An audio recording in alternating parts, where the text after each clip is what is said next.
Hi weavers, ఈరోజు నేను గోధుమ పిండితో మెంతం కూర పరాటా చేస్తున్నానమ్మా. ఇదిగో నేను 300 గ్రామ్స్ పిండి తీసుకున్నాను. ఒక పెద్ద కట్ట మెంతం కూర తీసుకున్నాను. ఇదిగో ఇందులో వేసుకుంటున్నాను. పిండిలో ఒక కట్ట కొత్తిమీర వేసుకుంటున్నాను. ఒక స్పూన్ ఓమ తీసుకున్నానమ్మా. ఓమ వేస్తున్నాను. ఇదిగో 2 స్పూన్స్ నువ్వులు వేస్తున్నానమ్మా. ఒక స్పూన్ పసుపు, ధనియాల పొడి ఒక స్పూన్, కారం పొడి, అంత ఉప్పు, సగం స్పూన్ జీలకర్ర పౌడర్, హాఫ్ స్పూన్ మిరియాల పౌడర్, హాఫ్ స్పూన్ జీలకర్ర, ఇక ఒక స్పూన్ కస్తూరి మేతి, 5 పచ్చిమిరపకాయలమ్మా. ఇదిగో ఇలా దంచి వేసుకుంటున్నాను.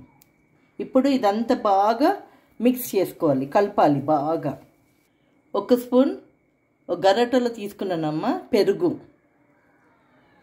ఒక స్పూన్ జింజర్ గార్లిక్ పేస్ట్ అమ్మా. నూనె వేసుకోవాలి, ఒక 3 స్పూన్స్. కొంచెం కొంచెం నీళ్ళు పోసి చేయాలమ్మా, ఎక్కువ నీళ్ళు పోయొద్దు. ఓకే, అయిపోయింది.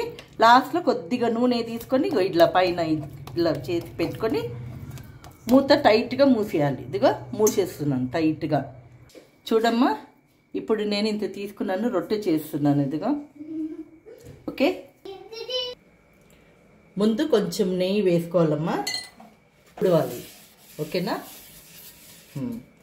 ఇప్పుడు ఇదిగో రొట్టె వేస్తున్నాను, పరాటా వేస్తున్నాను. ఇదిగో ఇంత సన్నగా చేసుకోవాలి. ఇదిగో